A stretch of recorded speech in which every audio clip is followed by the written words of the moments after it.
how many people didn't believe in you?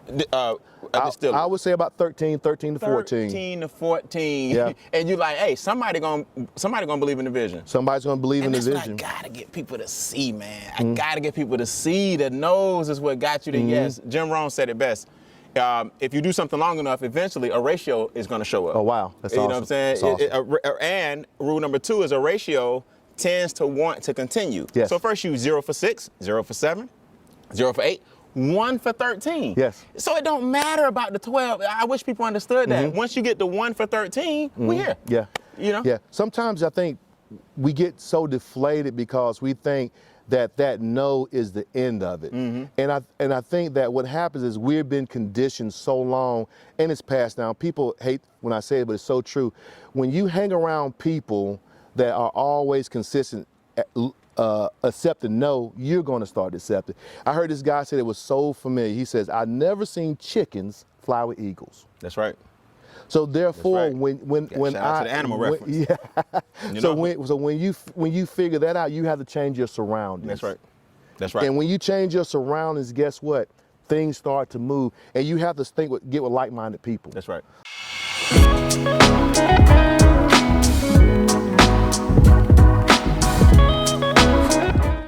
It's a great day to change lives. Welcome to another episode of the Instincts Pondcast. Now, this is going to be something special because the moment of transparency, I just met the brother today. But as you can see, he comes bearing gifts. And sometimes on the podcast, man, we get awesome people, man. Yeah, Patrick, I appreciate you, man. Thank you so much. Patrick Gantt is in the building. And Patrick, it's the Instincts Pondcast. So we hit him right between the eyes. We come out the gates hard. Let's get it. We talk about life's trials and tribulations and how to overcome those tribulations, and then we turn them into celebrations. Correct. People see us today, you know, Bean Acres, the podcast, they see you with your entrepreneur, but they don't know there's a story behind all of this. Yes. We want to inspire some people. What arguably is the toughest thing in life you've overcome, and how'd you do it? I think it's two things. I think the word no. I think a lot of times we have the word no, and when people tell us no, it deflates us. Absolutely. And so what happens is you have to push past your no. And I always tell people that no is just a speed block or a bump in the road. You have to hit it and go through it. And what happens is as you condition your mind to say this no can turn into a yes, then you have to move to it, but it's got to be the condition of your mind as you start to evolve and start to change. The other part is investing in yourself. Absolutely. A lot of times as entrepreneurs, we always look for other people to get us to different directions. I know this celebrity, that person, this, that, and the other. But what happens is you have to invest in yourself because another person won't invest in you until they see you invest in yourself. And when you invest in yourself, then they say, okay, he's put forth the effort. Then what happens is they'll start investing in you as you move forward because they will start believing in you and the process of what you're trying to do. Absolutely. Okay, so let's tackle the first one. What have you been told no regarding, right? Even before entrepreneurship come with no's, right? So when you say the toughest thing in life you had to overcome is overcoming the word no, was it something devastating? Was it like in what capacity? Well, for me it was I grew up in a small town and my grades wasn't that good in school, and I went to a PWI high school. I got you. And they told me that I wouldn't be able to go to college. They told me that I need to go work at the mill down the street and become a plant worker. And I've always wanted to play college football. And this lady who was my guidance counselor told me that. So when she told me the word no, I understood what I had to do. So I went to military school to get my grades and get my life right. And then I ended up getting a scholarship at South Carolina State University, played for a full ride under Willie Jeffries. And those are the no's. And that transfer that showed me that just because someone told me no, guess what? I can do it if I put my mind to it and start working for it. So it's so much power in that mind. Absolutely. Yeah. So you played college ball? Yes, I did. What position? I played inside linebacker. Ooh. They used to call me Old Dirty Red. You don't want to see Dirty Red coming in. Nah, I'll bite your nose and pull your ear off if I had to. Okay, great. So just to get to know a little bit about your background and how we got here, married, children, anything? Yes, man. I have a lovely wife. Her name is Letitia. Been married for 26 years. We have 4 kids. One is Brianna. She lives in Bangkok. We just got back about a month ago, and it's awesome over there. How'd she get to Bangkok? She's a teacher. Okay. She's one of those free birds. She's a Pisces like me. Okay. And so she's a free spirit, and she just did not want to be in the States because she thought the world was so much bigger. And she went to Bangkok, and she teaches, and she loves it. About to go to Korea. My other son, his name is Xavier. He played at Georgia Tech. Nice. They always say he was too small. He got a full scholarship there. He graduated. Football as well? Football as well. Okay. Graduated from Georgia Tech, 24 years, bought his first home. Nice. So I'm awesome. I got a daughter named Trinity. Shout out to both of them. I have a daughter named Trinity. She has narcolepsy. Oh, wow. And she's very creative, and she has her own cake pop business. Nice. And Zachary, we call him Lionel Richie because he's easy like Sunday morning. Nothing rattles him. He could be a pilot or anything, but he wants to become a model and get in those things, but he's a good guy. So I'm blessed with those 4 kids, but my wife is really the stitch that holds us together. And I tell you what, man, it's nothing like having somebody like that in your corner. I can't do nothing but thank her, and I know she thanks me for what she's pushed me to do. So I've been asking a lot of the fellas coming on lately that are happily married some success tips. Yeah. Relationship tips. Yes. You guys been married 24 years. What's the glue? How did you get through it? How do you get through your storms? I'll tell you what happens is, I think both parties, meaning the male and the female, has to know that everybody processes information differently.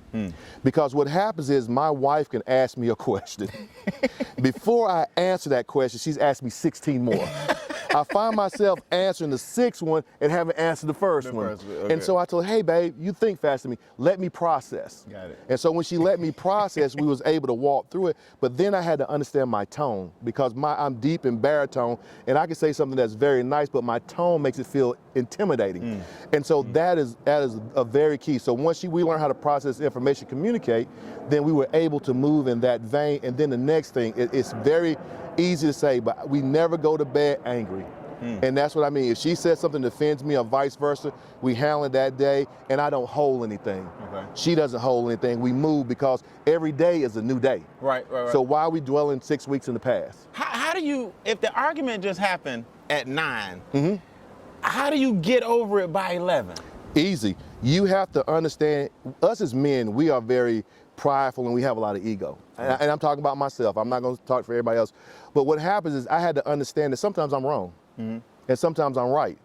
And if I'm wrong, I have to admit, hey, I looked at this the wrong way, I said this the wrong way, and I apologize. And I learned from that point moving forward. If she's wrong, she will say the same thing, and we will move forward. So you have to understand that we all are flawed and we all have error, but you have to go ahead and acknowledge that. And that's how you get from that 9:30 to 11:30, because I'm telling you, many nights you stay up at 11:30 at night, look at the ceiling mad, and you can't sleep, and you wake up with bags on your eyes because you haven't resolved anything. Right. Yeah. Let me ask you this. Are some things just okay not to have resolution? Like, people say, we can agree to disagree. Yeah. And that's cool. But it's some stuff like just not. Yeah. We just won't resolve this. That's correct. And the thing about it, when you don't resolve it, that person, which is your wife or your husband, has to respect that's your position and that's my position.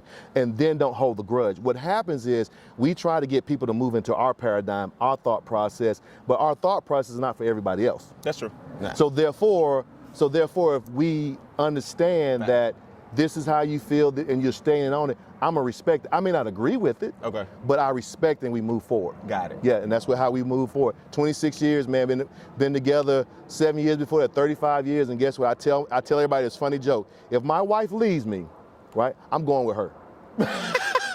So if she goes in the basement, she goes in another house, they got a basement, I'm gonna be sleeping downstairs and she'll be with her new man. Babe, what y'all cooking for breakfast up there?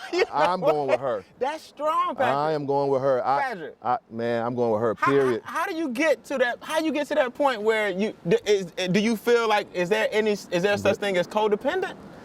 How are you going with, I don't know you're exaggerating, but how are you going with No, I'm not exaggerating about that. No, I'm not. I am not exaggerating about that. I am not. She upstairs, you talking about what y'all cooking. I'm telling you, if she was here, she'd say, he says it all the time. But your question was about... I guess basically, how do you get to that level where, are you afraid of being codependent? Is there such thing as codependency? No, I'm not afraid of that. The thing about it is, when you have somebody who went into battle with you, let me back up, who help you become that soldier and help you learn how to fight and how to articulate and how to move.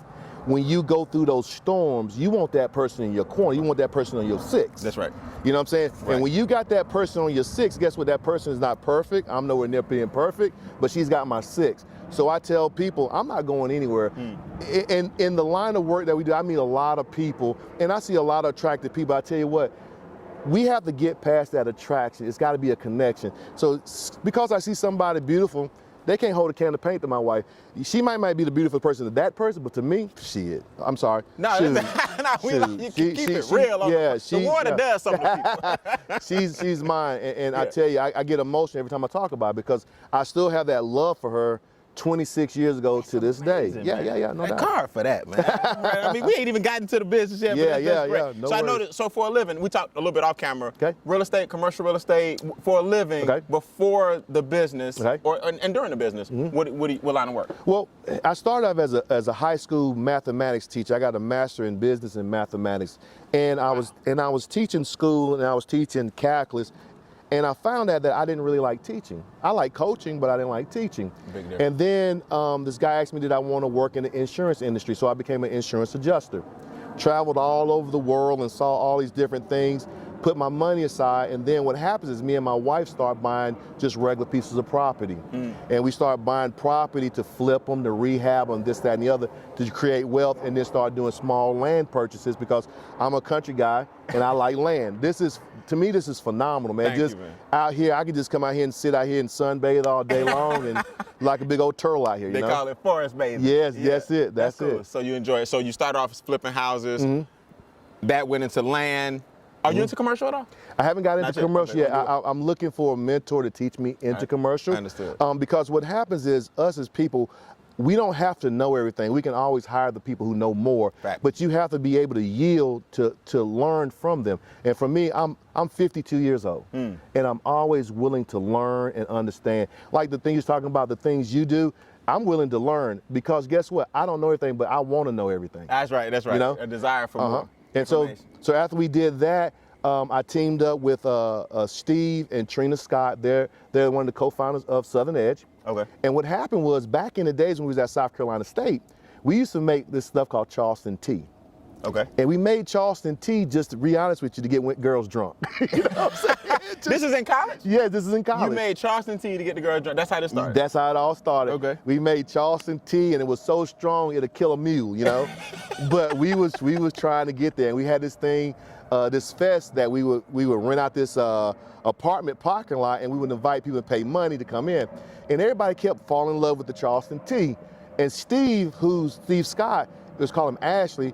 He's got his doctorate from Ohio State. Nice. In chemistry. Nice. So he understands. He's super smart. Yeah, he understands how to mix stuff. So he changed it up. He brought it to Southern Ecstasy, Geek Juice, and he started to tone these things down.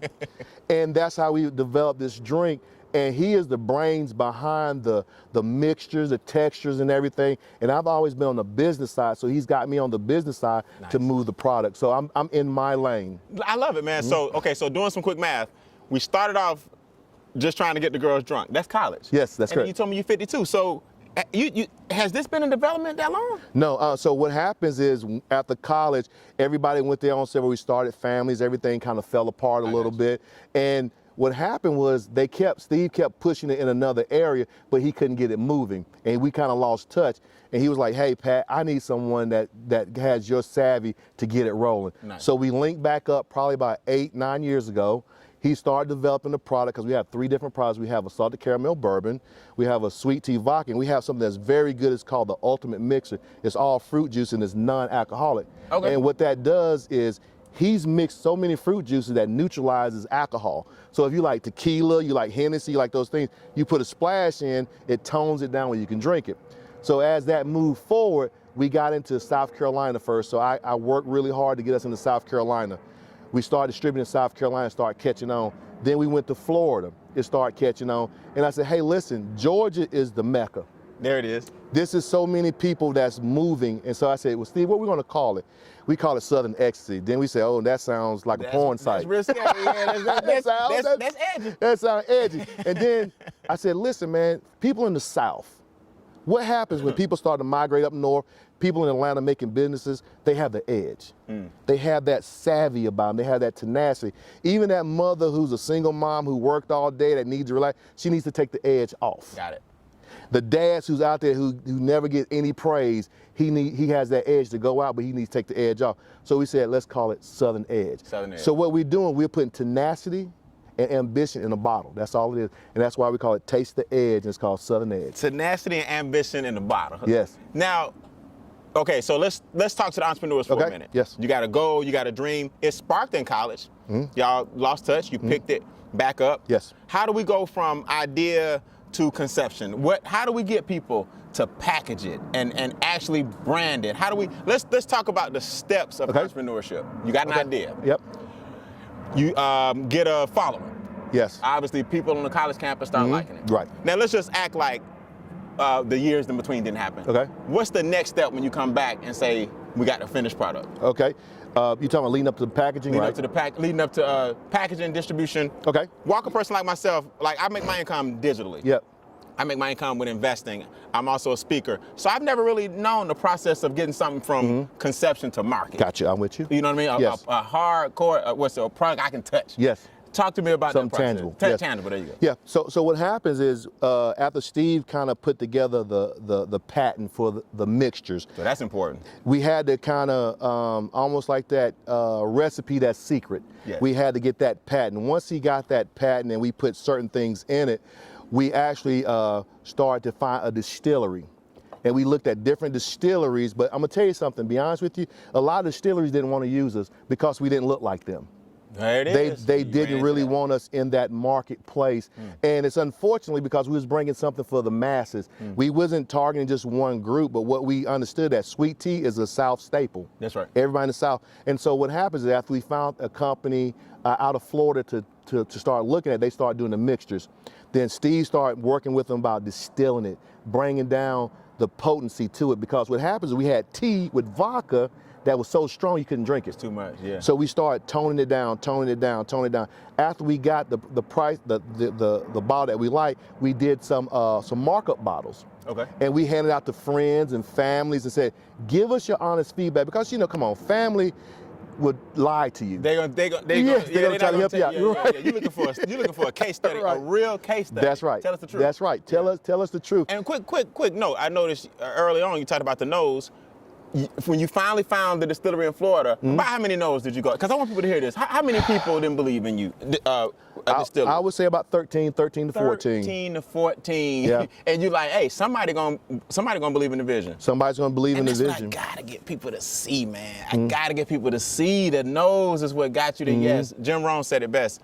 If you do something long enough, eventually a ratio is gonna show up. Oh, wow. That's you awesome. know what I'm saying? That's awesome. And rule number 2 is a ratio tends to want to continue. Yes. So first you 0 for 6, 0 for 7, 0 for 8, 1 for 13. Yes. So it don't matter about the 12. I wish people understood that. Once you get the 1 for 13, we here. Yeah.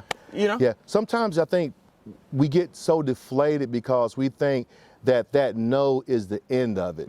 And I think that what happens is we've been conditioned so long, and it's passed down. People hate when I say it, but it's so true.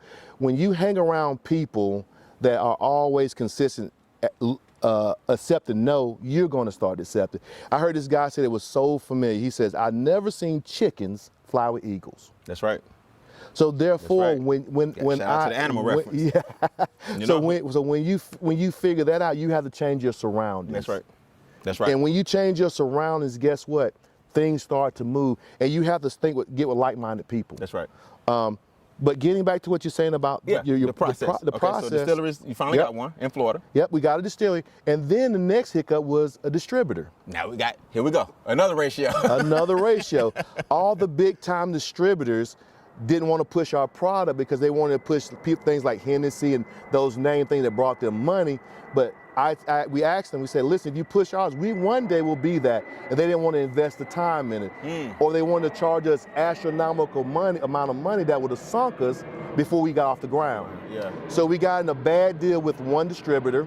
It happens. And they took us to the cleaner. They wouldn't give us releases and all that stuff. And we had to fight them tooth and nail. So we finally got the release that we needed. Court and the whole nine? Well, we didn't go that far, but we had our attorney sent in documentation. Make it happen, yeah. And we finally got the release, and then we found a black-owned distributor. Come on, man. Shout out to black-owned business. His name is Kelly Family Distributor. He's right here in Atlanta. One of the only black distributors in the whole United States of America. Really? Yeah, he has all black brands. In the distributor. In the alcohol space. Correct. Okay. Sakari Spirits is one of them. Red Hazel, Click Vodka. He has all these things. And what happens is all of those drinks are comparable to the name brand ones that's in the store, in the marketplace. And now we're trying to get that into there. So once we finally got Kelly to sign on with it, then we start moving product. I'm out here as a foot soldier, and I met a brother at Wolf Creek that really helped me out, and that's how I got on this podcast. It's all about people trying to help one another. And for me, in our business model that I created, I'm saying we created, I don't take all credit. Sure. We want to make millionaires within our company. I tell people my favorite thing is I don't want to have a yacht and you ride with me on the yacht. That's right. I want you to have your yacht and we pull up and we party together. Yes, because you can't, I mean, what fun is it if it's you winning and the crew ain't winning? That's right. I firmly believe that. That's right. So we develop a plan. I'm right now in the process of putting together a sales force for Atlanta. So what happens is, you said something earlier that just touched me. I think you call it reciprocal or recurring money. Yes, residual. Residual money. Passive. So what happens is I'm looking for salespeople, and when they go out and sell cases to all these places, they get X amount of dollars per case. But guess what? If they reorder, they get that same amount of money. So their job now is to keep the line open of communication. And as they continue to get more and more business, that residual continues to grow. And then guess what? When we go nationally, then they'll have an earned interest in the company, and then they'll have a percentage in the company. And guess what? Now they are eating for the rest of life, and their kids are eating the rest of life. I tell people, one of my favorite mottos is, man, we don't have to leave a legacy when we can live the legacy. That's right. See, we've been tricked into believing that, get your stuff together, and one day down the road, a long way from now, it's gonna happen, and then your children can take advantage. No, how about they take advantage of it now? That's right on. While I take advantage of it now. Right on. While we take advantage of it now. Right on. You know what I mean? Right So on. we've been trained to leave stuff behind, and that's great. But what about having something in the forefront? That's right. Amen. How difficult is it? In other words, if I had a juice with no alcohol, that seems like that may be one lane. But when you're dealing with alcohol, how much more difficult is that? Because it's alcoholic, or because of the few companies that kind of hoard it? Is the fact that it's alcohol make it any more different than a fruit juice? I hate to interrupt, but don't you want me to pay the bills? You want the show to stick around, right? This segment was sponsored by the Instincts Training Series. Now, what is that? You ever wonder why a duck does not have blood vessels in his feet? You ever wonder why a polar bear, or a brown bear, or a black bear take care of their young to the death like any mother would? You ever wonder why a cheetah has a really long tail? You ever wonder why a rhino has birds on his back? You ever wonder why a praying mantis has 1,000 eyes? I could go on and on and on, but the Instincts Training Behavioral Series will show you how to reach your full potential as God's highest creation. That's right. You're the most intelligent form on the planet, but you're the weakest emotionally. I'll show you guys how to tap into your instincts and reach your full potential and be more productive personally and professionally. Visit briannbean.com. That's briannbean.com for a free keynote and tap into your instincts today. Now back to the episode.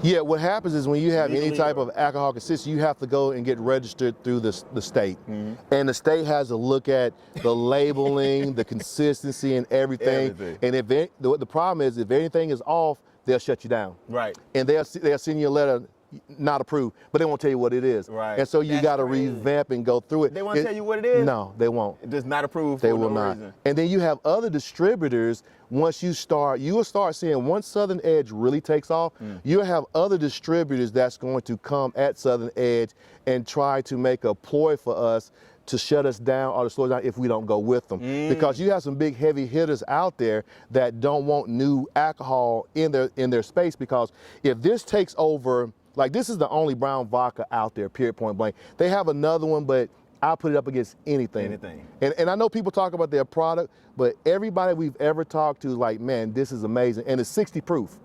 Okay. This is no little drink, it's 60 proof. But it is so... For non-drinkers like myself, Give me a comparison. Some. You don't have to give a name, but average is what, 40? Yeah, 30 to 40, sometimes and this 20. Is 60? 60. And you give me a sample? Yeah, and I'm gonna tell you something. I'm being on a podcast like. Oh no, I promise you, this 60 proof, you will never know it's 60 proof because the way we make it and we distill it, we use proprietary teas. That helps out the taste. The salted caramel bourbon is gluten free also.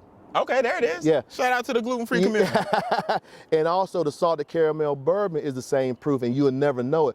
But what happens is a strong drink doesn't make it a good drink. It's a lot of social drinkers, but I tell people this is a drink that you can drink in the summertime, the wintertime, or whatever, and it's really smooth. And even by you not being a non-drinker, you're gonna love it because people say, I don't drink vodka, I don't drink this, but guess what? It's really good. I'm about ready to pop a bottle. You know, there's an old saying I hear at Million Acres, you know, the water calms you down. Yes, sir. Okay.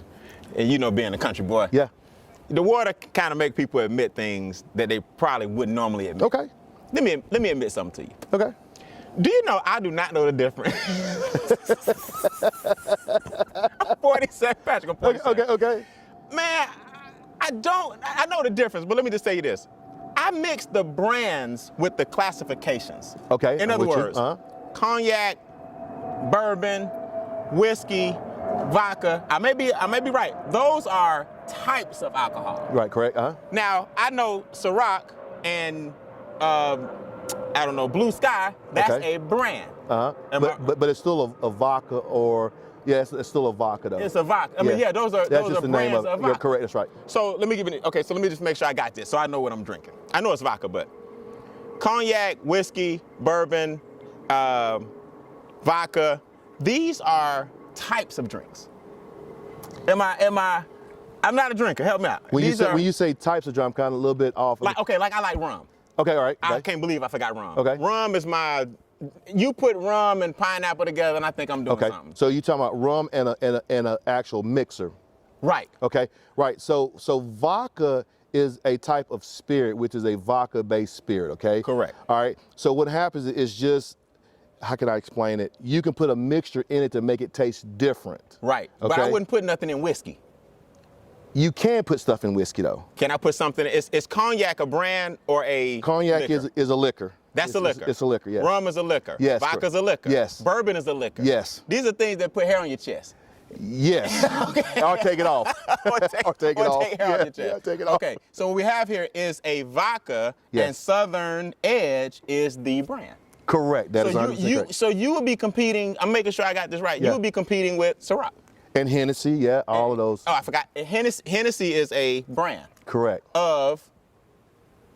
I think it's a whiskey. That's a whiskey. See, okay, so I'm not as bad as I thought. Yeah. So your competition is like Ciroc and those guys. Correct. Got it. And they have the people behind them, like the celebrities and all of that stuff and all that stuff. So you getting to that point. Yeah. So all 50 states right now, or are we regional? No, what happens is you have to be registered in all states. Okay. So we're registered in South Carolina, and we're in about 5 locations in South Carolina, about 7 in Florida, and what's amazing is we just got our registration 2 weeks in Georgia, and we're going to be in about 9 spots within 1 week. 9 different stores? 9 different locations. Yeah, we had, like yesterday, we had, 2 days ago, we had the Gathering Spot. They signed on. Nice. Yes, yeah, that's the Gathering Spot signed on. Harold's Chicken and Waffles in all 3 locations. Come on, man. Jay's Beverage Depot. Yeah. Prohibition tomorrow. Shout out to Bobby at Harold's. She tried it yesterday, fell in love with it. The next person is Jay's Beverage out on Holcomb Bridge Road. Also, we're in a place called Hato Hato, which is a Japanese type restaurant. You know what? Let me stop you. Duh, boom, Brian. I totally forgot, man. Okay, it's all coming together for me because I'm not a drinker. I've been picturing you in the liquor stores, but now you get into contracts where I can ask for a Southern Edge while I'm eating. Right on. Which is any one better than the other one, or do you fight to get into the stores or the restaurants? Well, what happens is when you go into the stores, they're going to put the product that sells the most up front. Of course. So we'll be back. So it's great. Everybody gets excited about being in the stores, and I'm looking at moving product and brand awareness. So what happens is I'm partnering with all of these restaurants, and they're changing their signature drink and putting our product in. So when you read that signature drink, it's going to say Southern Edge, On the sweet menu. tea. Then once you drink it, then guess what? You want to go to the store and get it. So it's all about you reshaping the mind and the concept behind it. Like I said, we have all of those places. We got a place called, if you like seafood, it's called CNS. CNS Seafood. for sure. Yeah, we for will be sure. on their shelves next week. Yeah. Shout out to Arnold, man. He tasted it. He loved it. Nice. I have a interview, not an interview, I have a meeting next week with the Stats Group. They own about 75 restaurants and hotels because the product is that good. And so that's the way we're moving. Yeah, you know? that's a big one. Yeah, that's a big one. I love seeing people succeed, man. I love appreciate it. I met you today, but I love your energy. Yeah. Should I learn how to play golf? Yes. Yeah, Yes. Shout out to Jimmy Slayton who Yes. got you here today. Yes. It go down on the golf course. Yeah. It's two things I think people should know. People of, I'm gonna say it like this, people of color, I believe there's two things that we should learn how to do. We should learn how to play chess. Come on, man. Gotta be telling people. Chess is a game of movement and manipulation and forward Strategy. thinking and That's right. strategy. That's right. So what happens is you got to know how to move to manipulate how that person moves. I learned how to play chess when I was 6 years old with my dad that was military. And I was beating guys that were older than me in that, and I've always moved in that vein. It keeps you so sharp, Yes. man. I got to get back on it. I used to play on my app. I got addicted. I like, hold on. But chess and golf, why? For the networking? Well, golf is for the network. You meet a lot of good people. But what happens is golf makes you work through a lot of adversity because that little white ball, blue ball, whatever it will whoop your behind. You will hit one good shot and you think you Charlie Sifford. You know what I'm saying? If you hit it bad, then you're frustrated. But it makes you work through those inconsistencies. And then the relaxation, to pull away, to get your mind right and start to think about stuff, it helps you out. And I want to say something about Charlie Sifford. I'm good friend with a guy named Chris Sifford, man, played ball together. His uncle is Charlie Sifford.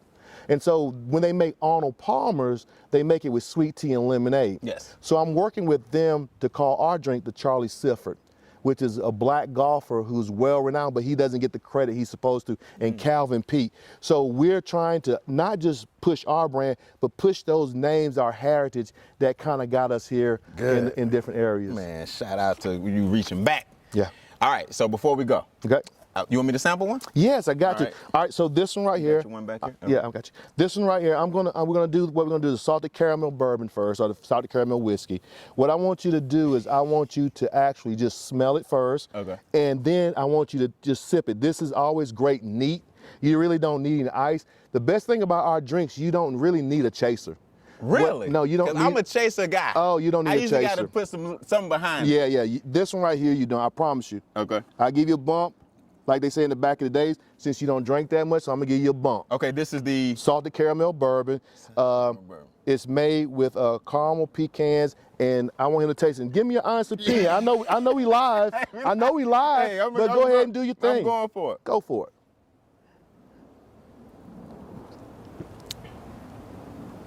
Now, for real. For real. Now, all joking aside, for real.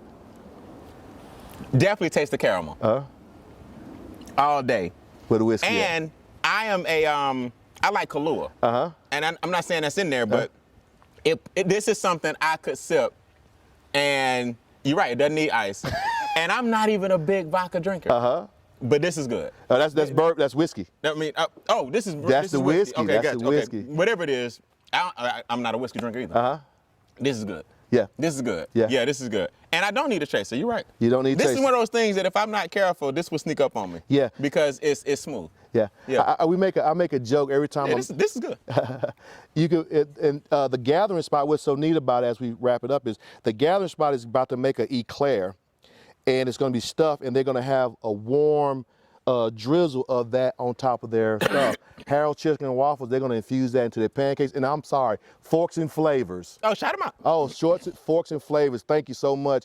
They're going to have this on their breakfast menu. They ordered cases yesterday, and they're up in the Marietta. Great food, great guys, Forks and Flavors. I'm sorry about that. No, you're good. So if nothing else, you're going to turn me on to some of the hot spots. I am. All right, this right here, this is the only brown vodka out there.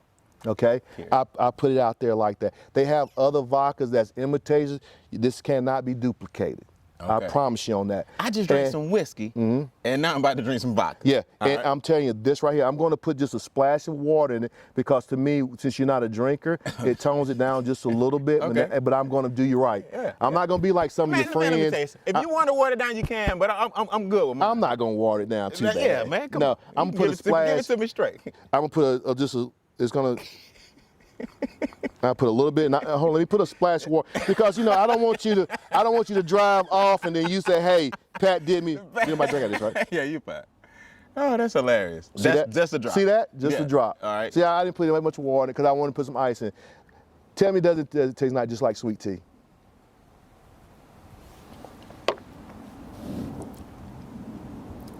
Just like sweet tea. It does.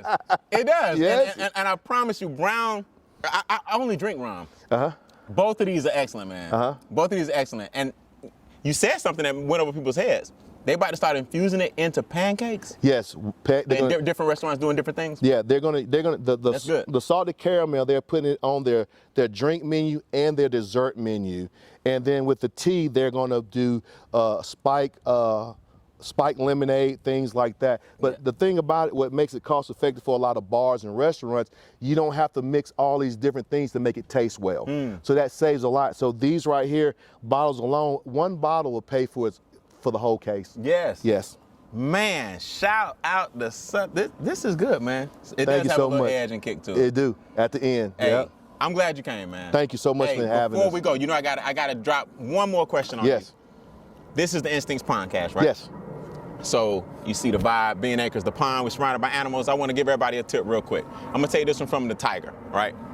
The tiger has a philosophy: one shot, one kill. And I want to share this with you because you're here. When a tiger comes down out of a tree, for example, or is resting, he decides that he's not coming down or going back up after coming down until he has accomplished the mission and he's got one shot to get it done. A tiger treats a rabbit the same way it treats a bear. Yes. It only has one attitude, and that's go. You know what I mean? One shot, one kill. He doesn't go any softer on the rabbit than he does on the bear. He don't go any harder on the bear than he would the rabbit. When it comes to your goals and dreams, man, all you guys out there watching, look at what this man did. Look at what he's accomplished. He had 13 no's in the distillery arena. Correct. That's right. No telling how many no's in the distribution arena. Fell out with one distributor and had to overcome that conflict.